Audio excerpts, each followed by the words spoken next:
හරිලා මේ. ඒතර දැන් ඔයාලට ඔන්න ඕලෙවලට මහ කාලයක් නැහැ. දවස් 38ක් වගේ තියෙන්නේ. ඉතින් ඕක කාල් ගියත් ඉතින් මාසයක් කියලා ගන්න පුළුවන් අවම කාලයක් විතර ගත්තාම.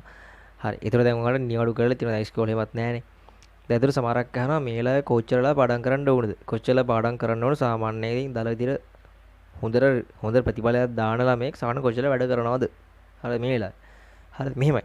දැන් හිතන්නකෝ දැන් කෙනෙක් ඉන්නා මේලා පැය 6ක් වැඩ කරනවා. දවසට පැය 6ක් මම නිකන් උදාහරණයක් කියන්නේ. හරි. කෙනෙක් ඉන්නවා දවසට පැය 6ක් වැඩ කරනවා. තව කෙනෙක් ඉන්නවා පැය 4ක් වැඩ කරනවා. අරට දෙකක් අඩුයි. හරි. ඒතර අපිට හිතනවා අයියෝ දන්නේ පැය 4ක් වැඩ කරන එක්කනට වඩා 6ක් කරන එක්කන සාර්ථකයි කියලා. නෑ අපිට එහෙම කියන්න බෑ. අපිට එහෙම කියන්න බෑ. හරි.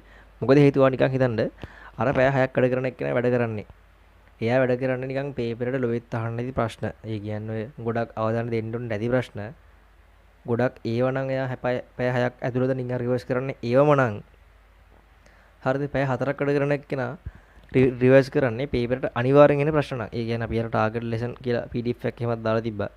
ඔයාලා ඒක දැක්කනම් ඒ වගේ එයාලා පැය 4ක් වැඩ කරන කෙනෙක් කරන්නේ ටාගට් කරලා ඒ කියන්නේ අනිත් පාඩම බලන්න ඕනේ. ඒක වෙනම කතාවක්. පැය 4 ඇතුලේ එයා වැඩ කරන වෙලාව ඇතුලේ එයා ෆුල් ફોකස් එක දීලා වැඩ කරන්නේ අනිවාර්යයෙන් ප්‍රශ්න ටික හදාගන්න නම්. ඔයා හිතන්නේ කවුද සාර්ථක? එතනින් සාර්ථක වෙන්නේ. එතනින් පළදායි වැඩ කරන්නේ ඇත්තට පැය 4ක් වැඩ කරන එක නේ. ඒක නිසා මතක තියාගන්න වැඩ කරන වෙලාව කියන්නේ ඔයා හරියට වැඩ කරනවද නැද්ද කියන එක තීරණය කරන්න බෑ. හරි නිර්ණායකයක් නෙමෙයි.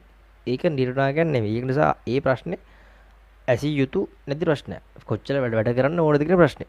ඒක නිසා මතක තියාගන්න වැඩ කරන පැය ගාන කියන්නේ ඒක ඔයාගේ දක්ෂතාවය මයින් ඔයා කොච්චර හොඳට වැඩ කරනවද කියන එක. හොඳට වැඩ කරනවද හොඳ ફોකස් එකෙන් වැඩ කරනවද හොඳ පළදායි වැඩ කරනවද කියන එක මයින් වල නිර්ණායකයක් නෙමෙයි. හරි. හැබැයි මෙහෙම දෙයක් තියෙනවා. දැන් හිතන්නකෝ දැන් අර කිව්වා වගේ පළදායි වැඩ කරනවා කියලා කෙනා පැය 4ක් වැඩ කරනවා. හරි.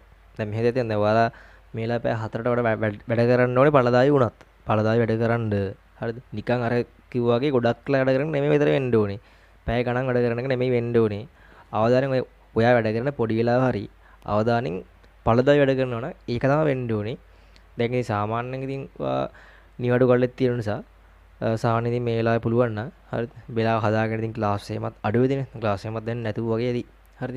ඒතරින් පුළුවන් ඔයාලට සාමාන්‍යයෙන් පැය 7-8කට වගේ වැඩ කරන්න පුළුවන් නම් මං කියන්නේ පළදායිව.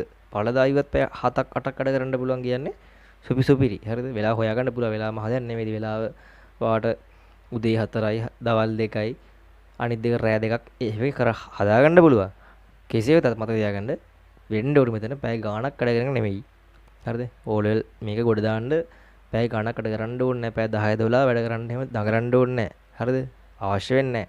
ඇත්තම කතාව කරද්දී පැය 8ක් ඕනෙත් නැහැ. ඉතින් අර මේලා ස්ථාර මට්ටමක ඉන්න කෙනෙක් නම් පැය 8ක් ඕනෙත් නැහැ. එයාට නිකන් රිවයිස් කරගන්න පැය 6කුත් ඇති. හරි. මොකද එයාට සාමාන්‍ය දැන් මේලා ටිකක් තාමත් පොඩ්ඩක් අවුල් මට්ටමේ ඉන්නවනම් පැය 8ක් විතර හරි පළදායි වැඩ කරනවා නම් ගේමක් ගහ ගන්න කොහොමද පුළුවන් මේ කාලේ හොඳටම ඇති. හැබැයි මතක තියාගන්න පැය ගාණක් වැඩ කරන්න ඕනේ කියන එකක් ඔළුවේ තියාගන්න එපා. වෙන්න ඕනේ මෙතන.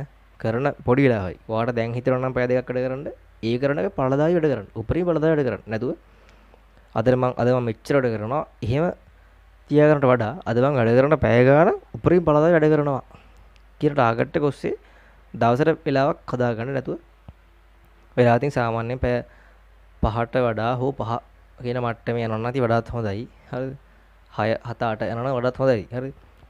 ඊට වඩා ලොකුට දඟලන්න ඕනේ නැහැ. හරිද? ඊට වඩා ලොකුට දඟලන්න ඕනේ නැහැ. ඒ කරන වෙලාව ඇතුළතදී හොඳ අවධානයෙන් පළදායි වැඩ කරනවා නම් පැය 7 8 සාමාන්‍ය ප්‍රමාණවත් ඉතින් ඊට වඩා යන්න අවශ්‍ය නැහැ. හරිද? අවම මට්ටමකින් පැය 6ක් 4ක් පැය 6 5 වගේ අවම මට්ටම හොඳයි. මෙතන වෙනකොට පැය ගාණක් වැඩ කරන නෙමෙයි. හරි. මෙතන වෙන්නේ ඔය වැඩ කරන පොඩි වෙලාව හරි ෆුල් ફોකස් එකෙන් වැඩ කරන්න. දැන් මේ කතාව මේ වැදගත් වෙන්නේ මේ ඔය ලියන ඉන්නට විතරක් නෙමෙයි. හරිද? මම අලුතෙන් 10ට එන අයට අලුතෙන් 11ට එන අයටත් මේ කතන්දරය වැදගත්. හරි. ඒ කියන්නේ එයාලත් බොරුවට පැය ගණන් වැඩ කරලා නැහැ. හරි. කරන දේ හරි වෙලාව ඇතුලේ ෆුල් පළදායිද. හරි. සම්පූර්ණ වැඩක් තියෙන විදිහට වැඩ කරන්න. ඒක වෙනුනේ නැතුව පැය ගණනක් දඟලන්නේ නෙමෙයි. හරිද?